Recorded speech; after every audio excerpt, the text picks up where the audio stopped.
Hey guys, welcome back.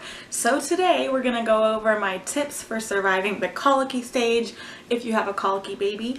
I have two boys and both of them were colicky to an extent. Dominic, my oldest son, was way more intense. He had reflux, GERD, all these food allergies, and I'll go over that in a minute, but basically I'm just going to give you some tips and tricks on how to soothe your baby who has colic and get through the colicky stages, because just like everything else in parenthood, it's only temporary and this too shall pass. So if you want to learn a few things about how I survived colicky, this is where you're going to stay, because I'm going to tell you. So first and foremost, I'm not a doctor, obviously. I'm not a lactation consultant, obviously. I'm just going to tell you the way I survived and what I did and what I can suggest to you to maybe try and help, okay? So first and foremost, my oldest son Dominic had reflux, and that obviously caused a lot of his colicky symptoms. If you don't know what reflux is, long story short, it's the little flap that covers your stomach. Long story short, it's the little flap that goes in between your esophagus and your intestines and your stomach, so it prevents whatever you're eating from getting up here into your esophagus. And when you have reflux, the flap isn't big enough and it doesn't close all the way, so whatever you're eating floats up. So that hurts, especially as a baby. So if your baby has reflux, or you think your baby may have reflux, talk to your pediatrician and treat, because that obviously shows way more signs of colic. So my son had that, my second son did not. Both boys had a dairy intolerance, so that leads me to the next thing, is to make sure that your baby is on the right formula, or if you're breastfeeding, make sure that you are trying new things in your diet, taking things away so that maybe your baby will be more comfortable. Like I said, both of my sons had a dairy intolerance, so I couldn't eat dairy with either. My oldest son, Dominic, I actually had to put him on formula because he was not able to digest anything else, basically. So we started from the top and went all the way down to prescription formula. So make sure your baby is on the right milk, whether it's formula, try different types of formula. If you're breastfeeding, try cutting things out of your diet and go from there. If you see me looking down, it's because I wrote a list of things to tell you guys. So next, I'm just gonna get this out there. As we know, newborns are new to this whole thing called life. So we just have to do our best to try to help them to be comfortable. When your baby has colic, it is very heartbreaking. And all I remember in the first 3 months was just crying with them, because all they did was cry. I'm going to put in a couple video clips here of both of my boys showing their colicky symptoms.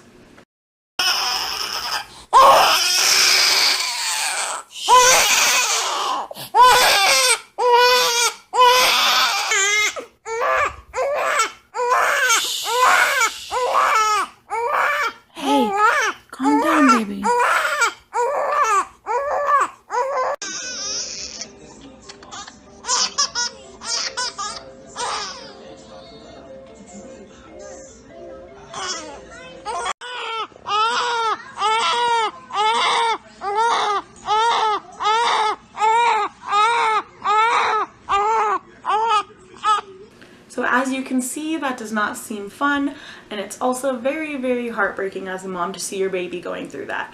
So I tried everything I could to help. The next thing I recommend is checking for lip tie and tongue tie. If you suspect your baby may have this, it's huge. Both of my boys had it. Carter actually had his revised, which is where they use a laser to cut the frenulum, and it made the world of difference.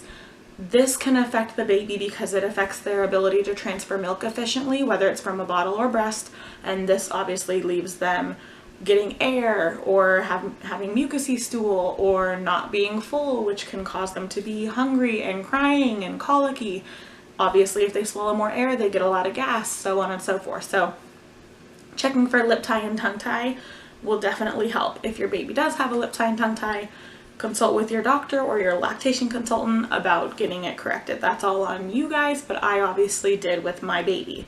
So that helped a lot and allowed Carter to transfer milk more efficiently, made the symptoms a lot weaker. When it comes to feeding the baby, whether it's the breast or the bottle, I recommend burping them often. With Dominic, I burped him after every ounce and a half. And with Carter, I burp him when I switch sides, or if he's staying on one side for a long time, I burp him after like 5 to 10 minutes. Yes, they're gonna be mad because obviously they want their food. But trust me, it works, because the more you burp them, the more air bubbles they're getting out, the less gas they're gonna have in their belly, the less painful it's gonna be. You see what I'm saying? So burping often was huge for us. And another thing is feeding less amount more frequently. So for instance, Dom had, sorry, my kids are playing with a squeaky toy, but I'm just gonna roll with it. So for instance, Dom had to eat only 2 to 3 ounces every 2 to 3 hours because his stomach wouldn't be as full and then he wouldn't puke it all up. So a lot of the times feeding less amounts more frequently helps. So another thing is feeding on demand. Whether your baby is bottle fed or breastfed, feeding on demand is going to help cure a lot of those symptoms, because obviously I tried to get my kids on a schedule because I thought feeding on a schedule is going to let me be on a schedule and let me be more normal and not as crazy mom bee life. But I definitely recommend feeding on demand because they're going to let you know when they're hungry. When they're hungry, you feed them. When you feed them, they're happy. You know what I mean? Definitely just feed on demand and follow your baby's cues. Another thing that really helped make it through the colicky stages is baby wearing. I'm going to put in a couple pictures right here of me wearing both of my boys, and this helped a lot because when babies are anything, when babies are tired, cold, hungry, in pain, they cry and they also want to be with you. That's all they know. They were inside of you for 9 months. All they know is you. So cuddling up with them being against your skin, hearing your heartbeat, movement is all things that are going to calm them down. What better way to do that than having them wrapped up against you so your hands are also free instead of just holding them the entire time. If you want to hold your baby all day, by all means do that. I obviously love to snuggle my kids, but being that I have 2 kids, I have to have some hands free. So baby wearing is definitely one of the top things that helped me get through the colicky stage, because as soon as they're snuggled up against you, they're golden. So another thing, and this is going to be really weird, disclaimer, but this is called a chiropractic diaper change or a rolling diaper change, and this changed my life. I learned about it with Dom because of his reflux, but basically I'll put a video in the description box if you guys want to learn about what a chiropractic diaper change is.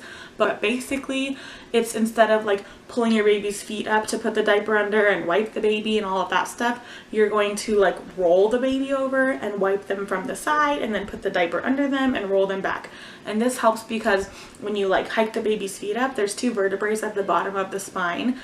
This is what I was told anyways. Like I said, I'm not a doctor, but there's 2 vertebrae that are kind of attached or connected and work with the intestines. So when you bend their back like that, it definitely hurts their ability to digest the food the proper way. So when you are not yanking their booty up and curving their spine, it allows things to flow a lot better. So the chiropractic diaper changes are, that's the only way I change Carter's diaper still, and he's a year old. So that's amazing. And that is gonna lead me right into the next one, which is a chiropractor. Trust me, I'm not crazy. Well, I'm a little crazy, but this isn't crazy. It sounds crazy, but I don't know what I was doing before I took my kids to a chiropractor. I got the idea with Dom when he was a baby because one of my cousins works for a pediatric chiropractor and told me that chiropractic care may help with reflux. Lo and behold, it helps with everything. Trust me, take your baby to a chiropractor, you will thank me later. So Dom went twice a week until he was 6 months old, and then once a week until he was a year old, and now he just goes every couple of months. I took Carter from birth because I knew I wanted to, because it helped so much with Dom, and it changed our lives. I'm telling you, I will not have another baby and not take them to the chiropractor. They help with reflux, they help with colic because they can do body work on the stomach and intestines and all that stuff. And it's not a crazy like where they're cracking the baby's neck or anything. It's super, super soft, and they just kind of like barely touch the baby. It's amazing though. So chiropractic care is an absolute must in my life for my kids. Okay, so the next thing that helped me make it through the colicky stages is probiotics, and I give these to my kids daily still. They are 4 and 1. I take a probiotic daily. We would not live without them. I know a lot of people are super into gas drops or gripe water. I tried both of those. Sometimes the gas drops worked. I don't like the gripe water with either kid, but I've heard amazing things, so it's worth a shot if you want to try that. Gas drops are super simple. Both of these things are completely all natural, so it's not going to hurt your baby. I would try gas drops for sure, but probiotics are an absolute must. They help kind of digest all of the enzymes and give your baby good gut flora and everything that your baby needs all up in his belly, probiotics will do for them. So those are a must. I will not miss a day. Me and both of my kids get one every single day. And lastly, the only thing that really truly helped me get through this colicky stages is knowing that one day these babies are gonna grow up and they're gonna be 18 and they're gonna leave and they're gonna want nothing to do with me, and until then it's my job to keep them comfortable. So I just soaked it in. I enjoyed the snuggles, I enjoyed the love, and I took it day by day, because like everything, it's only temporary and this too shall pass. And I remember sitting there with Dom just crying when he cried, because it was all there ever was crying and crying and crying and screaming. And I finally got to a point where I was like, you know what? This is going to be such a distant memory when they're older.